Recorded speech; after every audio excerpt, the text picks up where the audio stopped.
Around this time of year, friends and family start mailing holiday cards to those far and even further away. But given that we live in a digital age, this is where you can also start considering thoughtful thank you or thinking of you messages for a loved one online.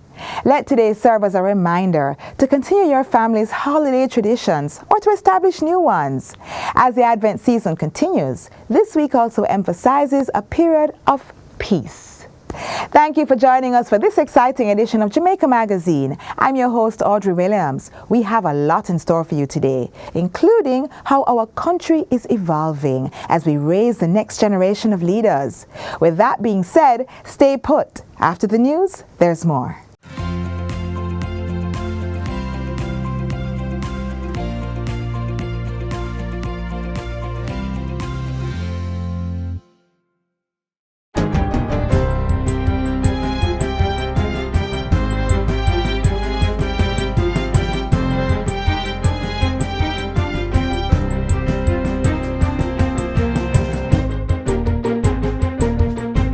Good day, I'm Theodore Henry, and this is your JIS News for Friday, December 9, 2022.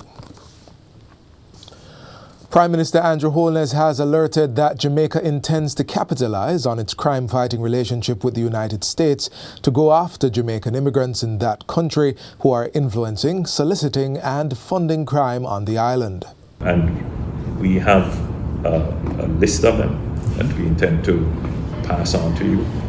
But we would welcome your help and support in identifying, tracking, and prosecuting those persons and potentially extraditing them back to Jamaica. Mr. Holness has also asked that Jamaican traffickers and guns destined for the island be given priority attention under the new Bipartisan Safer Communities Act passed in the United States in June of this year. The Bipartisan Safer Communities Act creates a legal framework to interdict and prosecute persons illegally exporting guns from the United States. The Prime Minister was speaking with senior officials of the United States Justice Department this week during a high-level meeting of law enforcement and security agencies. He was accompanied by Commissioner of Police Major General Anthony Anderson. The meeting was being held in the United States to discuss the growing threat of transnational criminal gangs, organized criminal violence, and the trafficking of illegal guns into Jamaica.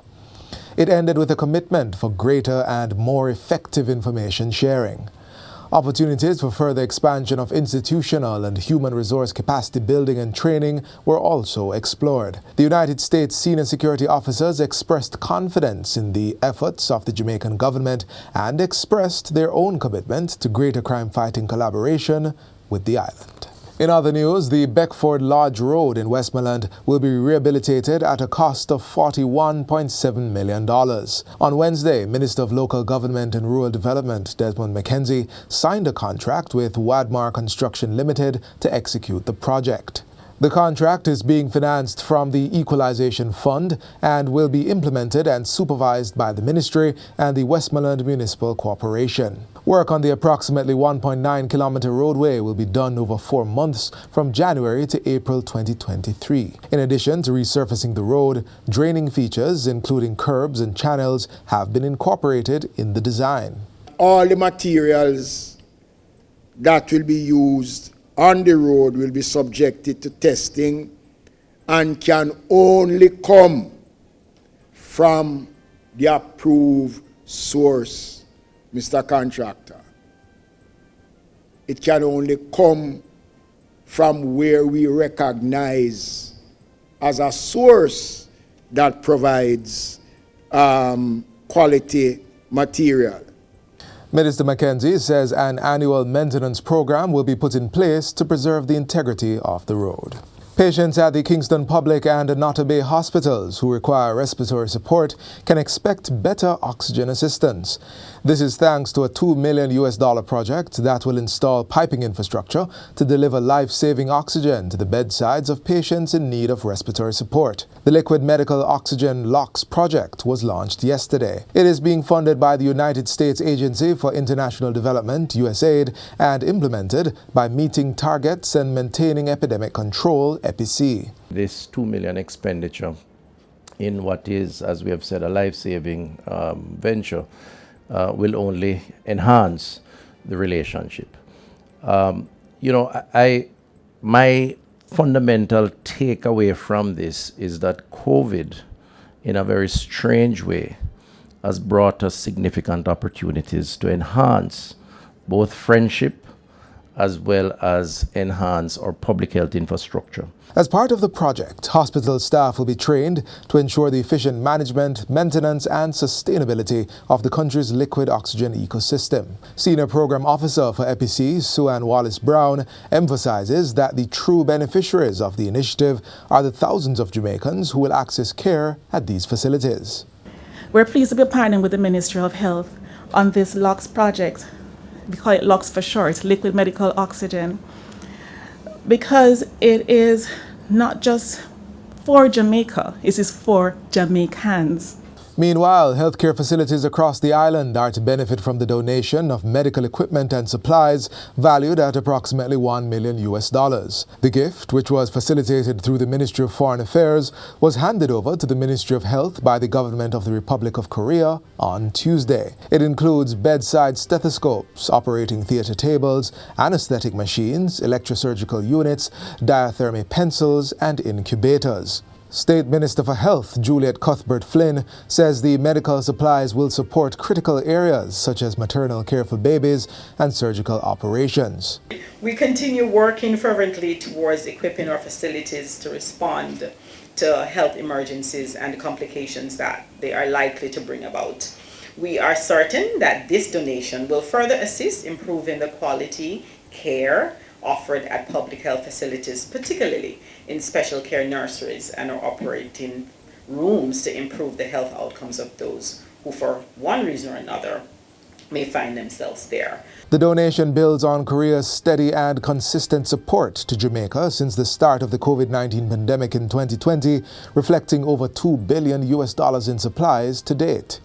My government looks forward to the continued strengthening of our bond as bilateral partners and friends. And finally, over 4,000 healthcare workers have so far received customer service training as part of the Ministry of Health's Compassionate Care program. Portfolio Minister Dr. Christopher Tufton says 15 hospital waiting areas have also been renovated under the initiative. The Compassionate Care program began in 2018 to focus on the improvement of service delivery and care in public hospitals and health centers. Minister Tufton provided the update on Tuesday at the reopening of the new Chapelton Hospital in Clarendon. He also used the function to reveal that more would be done at the community level to get persons to take preventative action on their health. Chapelton represents a community health system that I hope will be taken advantage of.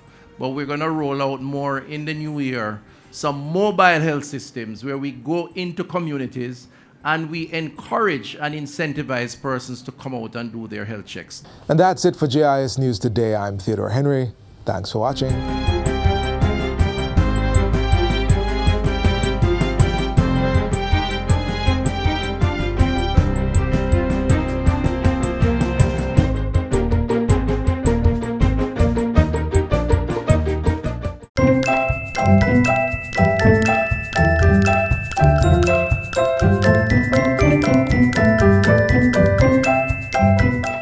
Understanding the process of sowing, reaping, and waiting for the harvest may also be applied in our daily pursuits as we all attempt to navigate life's journey. As you'll soon discover, there is a time for everything. This is a skill some of our young Jamaicans have grasped.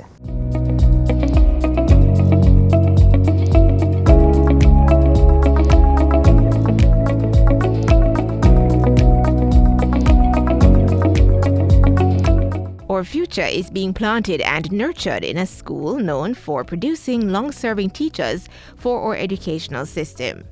But before getting in the classroom, a teacher first has to grow through real-world experiences and purposeful integration of theory and practice to develop the habit of teacher-like thinking. We believe in the development of the wholesome man at Shortwood, and this activity will help to develop that wholesomeness. So they'll be exposed to skills and competencies that they can take away and that can complement their teaching career as they leave this noble institution to go and serve the world. And to serve the global community, the understanding is to know the practice of planting, reaping, and waiting for harvesting, a skill that, while challenging, leads to patience. There's no success without challenge, and you have to overcome it at some point in your life. It is good to set yourself a goal. Do not let any individuals, direct you off that path with negative thoughts. So it is best to just keep focused on one thing, and then you just see where that goes. Also, your input influence your output. This means that the more we care for the crops, the more we'll gain a greater yield. The farm at Shortwood Teachers College is nothing new. We started a farm in about 2006 thereabouts. At that time, I should say, we did grow different plants, and our current farm manager was one of the students engaged in that back then. And with his gained experiences, he returned to the institution to plant the seed for sustainable development through food cultivation. One of the first things I did was to do a needs assessment. What are the vegetables that we utilize in the canteen? And so we ensure that whatever we have, we supply the canteen so we don't need to get those food items externally. Currently we have pumpkin, as you're seeing here, I have one in my hand. We have tomato, we have corn, we have pak choy, Scotch bonnet pepper, cucumber, cocoa, we have dasheen, and we would have also planted sweet pepper in the past. We have green bananas currently, and we also have plantains. I know that Shortwood Teachers College and the Ministry of Education and Youth, we've been strengthening our relationships over the years, over the decades. Please continue to do so. There's a lot of work ahead of us. Still transformation, much transformation ahead of us, and we are going to need our teachers' colleges to be with us lockstep in terms of that transformation. Beyond imparting knowledge, cultivating and supporting students' growth also depends on the knowledge and abilities gained through tilling the soil to set roots deep enough for students to not only thrive, but do so without breaking.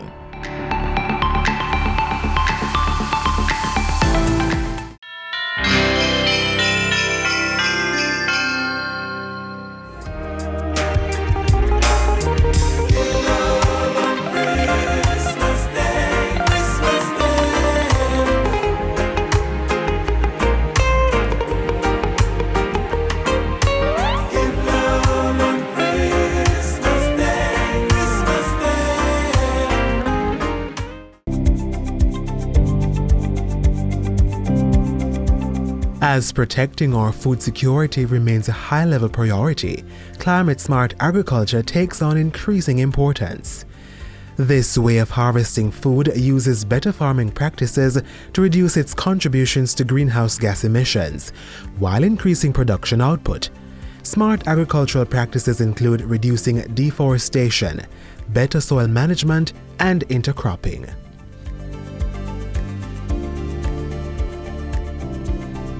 Climate-smart agriculture practices are intended to achieve three major outcomes. 1. Increased productivity. More food is needed to feed the global population as it continues to grow exponentially. Equally important is ensuring sustainable incomes for farmers, distributors, and key players driving the agriculture industry. Data from the World Bank indicates that 75% of the world's poor who live in rural areas rely on agriculture for their livelihoods. Number 2. Resilience to climate change threats. Increasing severe weather conditions caused by a warmer Earth means more drastic impact on agriculture output.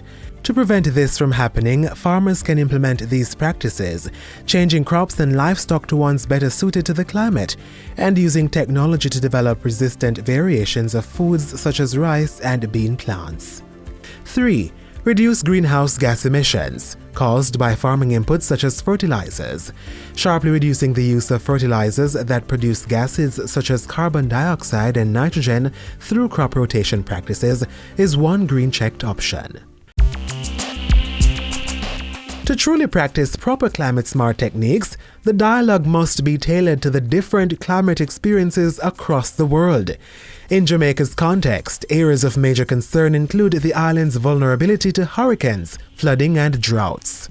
The government has been implementing several programs at the community and national levels in partnership with regional and international agencies. The mission is to build climate resilience in Jamaica's agriculture sector.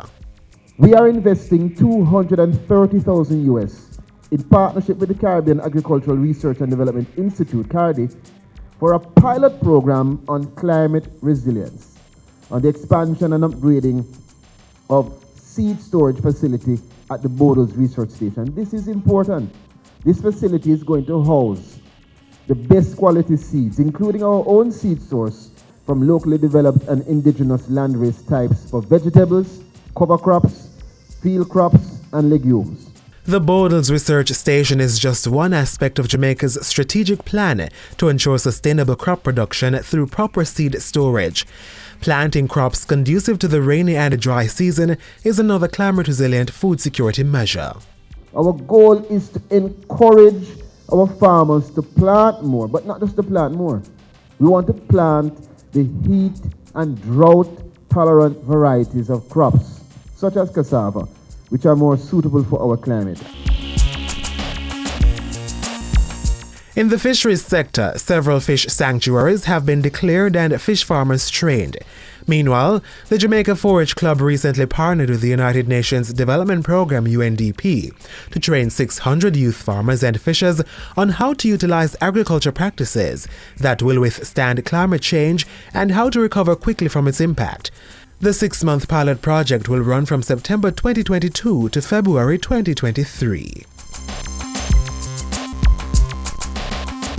A major part of implementing smarter farming practices is the collaboration of all partners involved in this sector. As more information emerges, followed by more robust action on climate change policies from countries across the globe, the agriculture sector will be in a better position to meet the food production demand.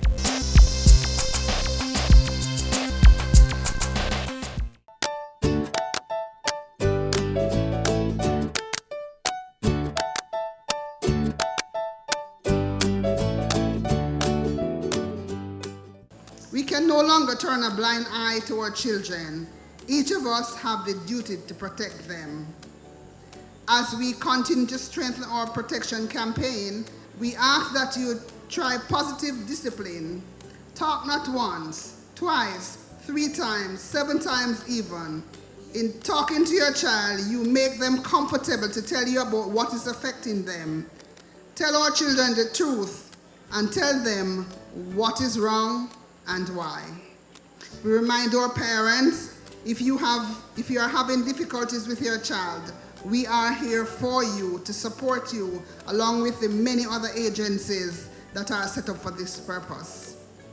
Additionally, we remind parents that if you see another parent in need of help or sound advice, reach out and provide support. Every child is our child.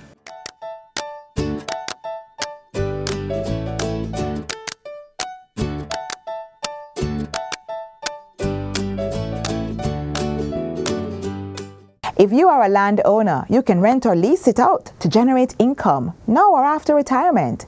It's a security worth investing in. But if you lack the necessary paperwork, such as a land title, this won't work. Follow along to learn how you can secure your title to this piece of the rock. Here are the initial steps you need to take. Step 1. Obtain and sign an application form as stipulated by the Registration of Titles Act. Step 2 is to obtain a statutory declaration, which is merely a letter from a local resident attesting to the applicant's ownership of the land. Step 3 is similar to Step 2 in that you must obtain a supporting statutory statement from 2 people who have known the property for at least 30 years in order to demonstrate ownership rights through possession. This is necessary if the petitioner lacks 40 years' worth of documentary evidence of ownership. The 4th step requires you to obtain a current certificate of payment for property taxes. You will also need a survey-checked diagram if the land is being registered by plan. After that, present any other document you may have proving ownership, such as a receipt, transfer, or probate form. Finally, you must pay an entry fee, which is equal to 1% of the property's value. You must pay this cost when you provide your paperwork to the assessor at the title office. You will receive an official receipt with the name of the applicant, the document number, and the receipt number printed on it. Your application number is printed on the receipt and must be used when you are contacted about the application. Once your application has been submitted successfully, you must save your receipt. Processing takes anywhere from 6 months to a year. If a rejection notification is sent out during that time, the processing period will restart if you want to reapply.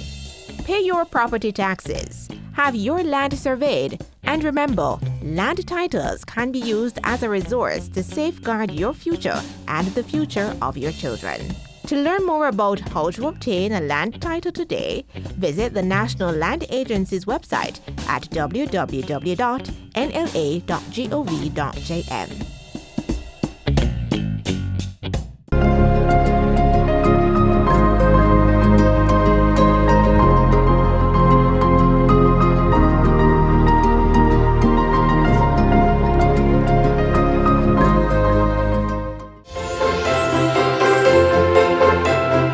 Christmas time it come back again. Tell all your friends it come back again.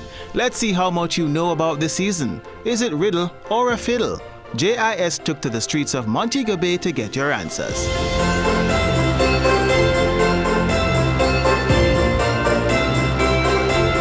Pepper lights. Christmas.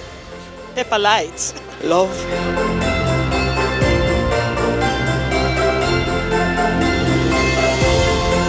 Never. Every year. I must see same year.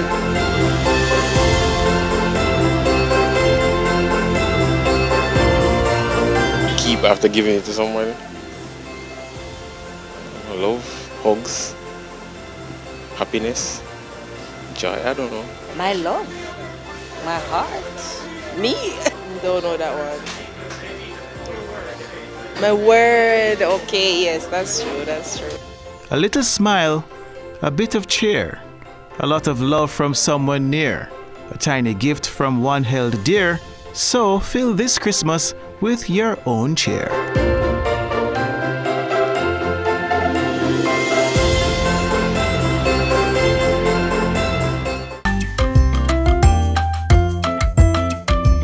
Fruits are sources of many essential nutrients like potassium, dietary fiber, vitamin C, and folate. And it's best to have it at the beginning of the day. So starting off today's entree is a fruit platter being prepared by Chef Dennis Osborne from B&E Caterers and Restaurant Limited. Alright, so we'll be going right ahead. We'll be peeling to just create a simple design on the plate here.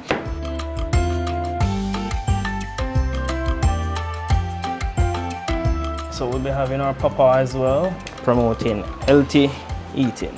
Over here we are using a kringle cutter just to get it fancy. All these fruits that we have here, it's straight from the backyard, straight onto our plate right here. Here you go, perfect fruit platter within 5 minutes or less. Food security will allow Jamaica to provide adequate and a safe supply of food for everyone, like the fruit platter seen here. Cultivating the food or fruits you love will not only add to food production, but make it more accessible. And if fruits are not your forte, next on the menu, we'll be moving straight to our fresh salad. So here again, we're making a fresh salad, a green salad. So everything is straight from the backyard, and we'll be going ahead by just making some green vegetables. So we have our romaine lettuce, we have our iceberg lettuce, our cucumber, our carrot, our green tomatoes, and our little cherry plum tomatoes as well. Started right here. So peeling our carrots, getting it all ready for show. Okay. So we're having the carrot just for color, and carrot also is very healthy and good for us. Let's make some random chops in them. can just drizzle with some olive oil, or we can add some fresh vinegar to it as well for that tangy taste. But I mean, look at it, it's as beautiful as it gets. To top it off, you can add peanuts, cashew, or cranberries that are rich in vitamins and minerals. Just another way to make your taste buds scream.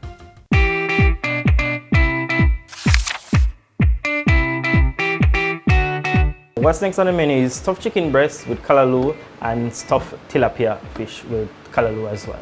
So we finally chop in clove of garlic. There we go. Add it to our pot and prepare in our callaloo as well. We're adding some carrot also to it for color. Some fine cubes within 5 minutes. It is all ready to go. Just a pinch of salt. So we're gonna go ahead and prepare our fire for the chicken breast. So we had a knob of butter in it. This is our chicken breast. We're lightly seasoned, salt and black pepper. Create a pocket inside our chicken breast here. We're gonna be adding our callaloo to the pot in just a bit.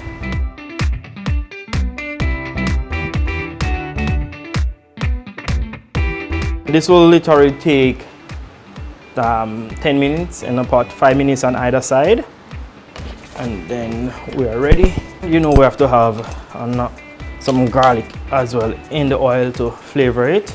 It is very, very good. You know, we Jamaican, we grew up on garlic, so first thing you stick, grab a garlic. We're going to stuff our tilapia while that chicken is getting seared. Here's the tilapia here, so we're going to be putting a knob of butter as well because we don't want it to be sticking in it, so the butter helps to moisturize it. So this is a perfect way to seal your tilapia and shove it in the ovens.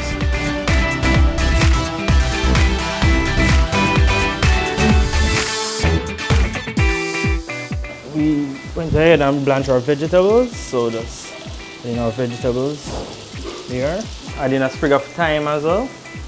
Also some fresh parsley.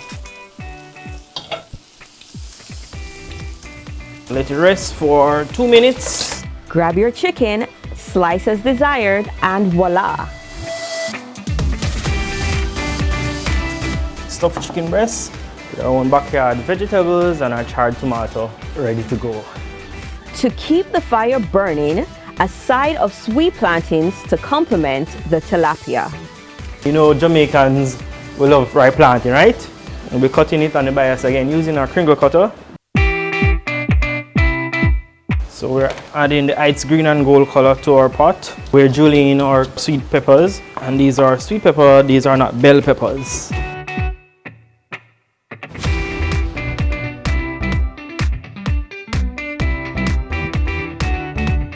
Putting our plantains aside.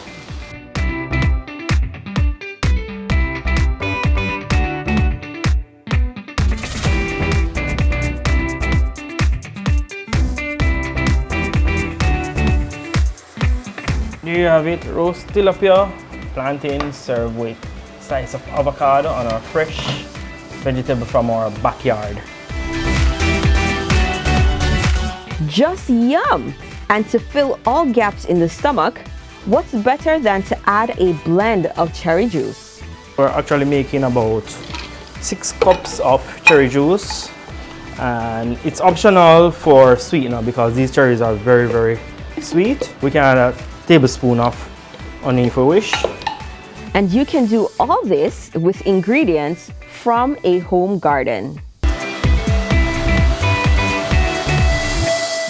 We've come to the end of our program. Get a recap of all you saw here and more on our website at www.jis.gov.jm. From all of us here at the JIS, have a joyous Christmas and a Happy New Year. I'm Audrey Williams. Bye for now.